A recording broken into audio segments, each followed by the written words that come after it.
একবার হ্যাঁ কি কি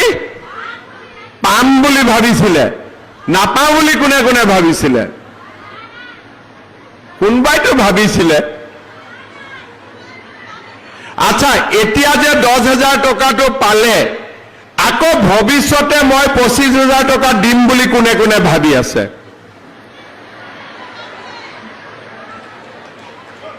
এইটো ভাবি আছে 25,000 টকাটো আমি কেনেকে পাম আকৌ কেনেকে পাম কি কষ্ট কৰিব লাগিব কালি মই বিশ্বনাথত গৈছিলো এগৰাকী মহিলাই মোক কৈছে যে মামা আপুনি 10,000 টকাটো দিলে মই ভাল মোবাইল এটা কিনিম আৰু এতিয়া মোবাইল কিনিলে পাব নেকি পিছত 25,000 টকাটো পাব নেকি একদম বুজি পাইছে হসাই এফালে বুজি পাইছে নে নাই পাইছে ঠিক আছে যদি পাইছে তেতিয়ালে মই আৰু অলপ ভাল কৰি বুজাই দিও হ'ব কথাখিনি ভালকৈ শুনিব আৰু কোনবা আগত আহিব খুইছে নেকি যদি মাটিত বহিব খুইছে আগত আহিব পাৰে আৰু যদি থিয় হৈ থাকিব লাগে পিছত ঠিক আছে আজি 1 এপ্ৰিল মই যেতিয়া কৈছিলো যে বিহালীত 1 এপ্ৰিলত মহিলাসকলক মাতি আনি চেক দিম তেতিয়া ফেসবুকত কোনবাই লিখিছিলে যে এটো এপ্ৰিল ফুল নেকি তাৰ পিছলকৰ বেংক একাউন্ট আছে নে নাই কাৰ কাৰ আছে হাত ডাঙকচোন সক আজি আমাৰ অসমত সকলো মহিলাৰ এটা বেংক একাউন্ট আছে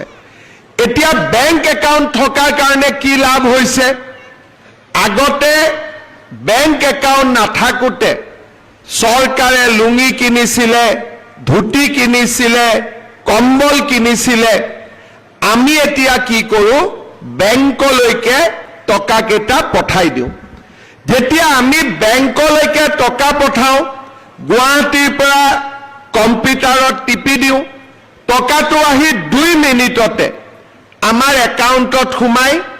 কোনেও টকাটো খাব নোৱাৰে লৈছিলো যে অসমৰ দুখীয়া পৰিয়ালবিলাকক বিশেষকৈ যোন বিধৱা বিবাহ বিচ্ছেদিত বিয়া নোহোৱা এই পৰিয়ালবিলাকক আমি অৰুণোদয় আঁচনি দিম 830 টকাকৈ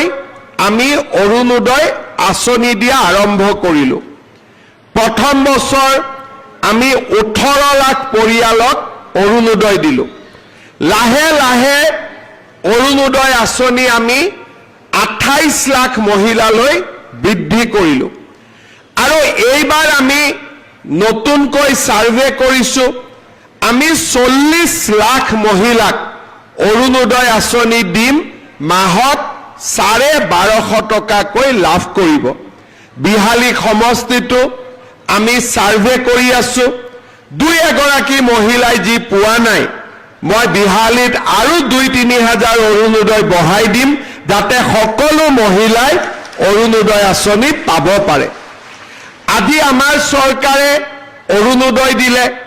1250 টকাকৈ বেংকৰ একাউন্টত পায় একোটা সমষ্টিত মাহত 4 কোটি টকাকৈ অৰুণোদয় টকা আহে প্ৰত্যেক মাহত আহে এতিয়া আপোনালোকে মোক কওকচোন একদম ভাল কৰি মনৰ পৰা কব অৰুণোদয় আঁচনিটো ভাল নে ধুতি লুঙিৰ আঁচনিটো ভাল সকলোৱে কক কোনটো আঁচনি ভাল অৰুণোদয়টো ভাল নে ধুতি লুঙিটো ভাল পিছফালৰ পৰা কোৱা নাই অলপ ডাঙৰ কৰি কক সকলোৱে কক অৰুণোদয়টো ভাল এতিয়া যদি কংগ্ৰেছ আহে আপোনালোকক ধুতি লুঙি দিব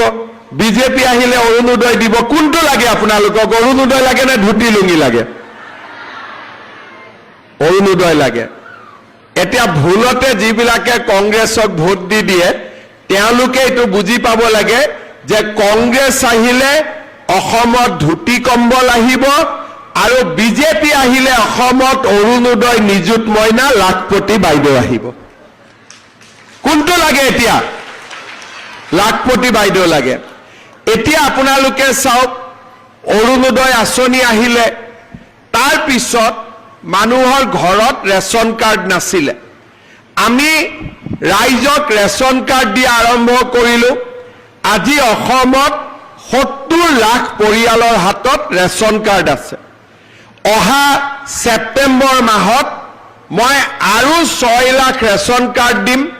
বিহালী সমষ্টিটো যি 3-4 হাজাৰ 5 হাজাৰ পৰিয়ালে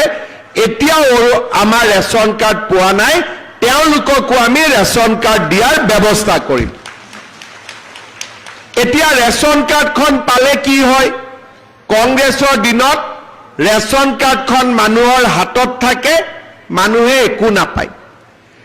মোদী ডাঙৰীয়াই ৰেচন কাৰ্ডখন হাতত থাকিলে আমাক বিনামূলীয়া চাউল দিব আৰম্ভ কৰিলে তাৰ পিছত সময় আগবাঢ়িলে এইবাৰ সিদ্ধান্ত ললে যে যাৰ পৰিয়ালৰ ঘৰত ৰেচন কাৰ্ডখন থাকিব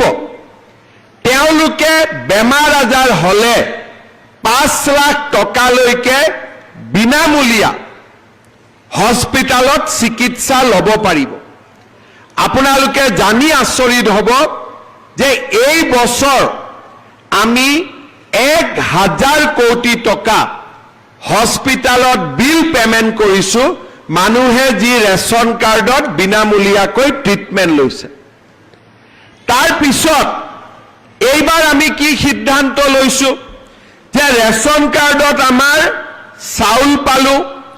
ৰেচন কাৰ্ডত মেডিকেল ট্ৰিটমেন্ট হয় এইবাৰ আমি ভাবিলো যে ৰেচন কাৰ্ডত দালি দিব পাৰি নেকি ৰেচন কাৰ্ডত চেনি দিব পাৰি নেকি ৰেচন কাৰ্ডত নিমখ দিব পাৰি নেকি এতিয়া কম দিনৰ ভিতৰতে আমি আৰু এটা নতুন আঁচনি আনিম যে যাৰ যাৰ পৰিয়ালত ৰেচন কাৰ্ড আছে বজাৰতকৈ 25 টকা কম দামত তেওঁলোকে 1 কেজিকৈ দালি পাব বজাৰতকৈ 25 টকা কমত 1 কেজিকৈ চেনি পাব আৰু বজাৰতকৈ 10 টকা দামত 1 কেজিকৈ নিমখ পাব তাৰমানে এতিয়া ৰেচন কাৰ্ডখন দেখুৱালে চাউলো পালো ৰেচন কাৰ্ডখন দেখুৱালে দালিও পালো ৰেচন কাৰ্ডখন দেখুৱালে নিমখো পালো ৰেচন কাৰ্ডখন দেখুৱালে চেনিও পালো